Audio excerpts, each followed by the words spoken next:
పరలోకము నుంచి దిగి వచ్చిన జీవాహారము నేనే. అర్థమైందా? నేనే. నన్ను తినువాడు ఏం చేస్తాడట? నిత్య జీవము గలవాడు. చూడండి 54వ వచనములో ఉంటది, నా శరీరము తిని నా రక్తము త్రాగువాడే నిత్య జీవము గలవాడు, అంత్య దినమున నేను వానిని లేపుదును. దేవునికి స్తోత్రం, హల్లెలూయా. అంత్య దినమున దేవుడు మనల్ని లేపుతాడంట యేసు ప్రభువారు. ఎప్పుడు? ఆయన యొక్క శరీరాన్ని, ఆయన యొక్క రక్తాన్ని మనము తాగేవారుగా ఉంటే. అర్థమైందా?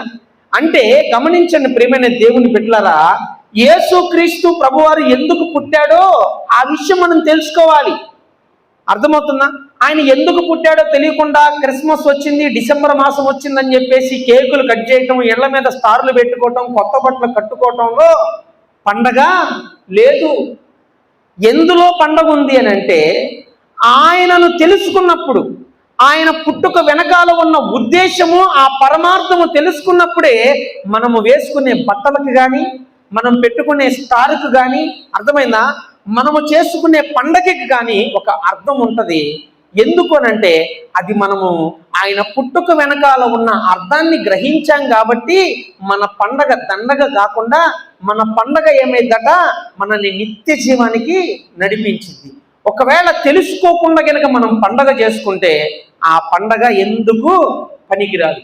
జేబులో పెన్ను ఉంటుంది, పెన్ను ఇది రాసిద్ది అని తెలియకపోతే జేబులో పెన్నున్నా వ్యర్థమే. జేబులో డబ్బులున్నాయి, డబ్బులు ఆకలేసినప్పుడు డబ్బులున్నాయని తెలుసు, కానీ ఈ డబ్బుల్ని తీసుకెళ్లి ఆకలేసినప్పుడు ఒక కొట్లో ఇస్తే ఏదైనా తినడానికి మనకు దొరుకుతుంది అనే విషయం తెలియకపోతే మన జేబులో కాదు, మన ఇంట్లో కాదు, ఎంత డబ్బున్నా కానీ వ్యర్థమే, ఉపయోగం లేదు ప్రియులరా.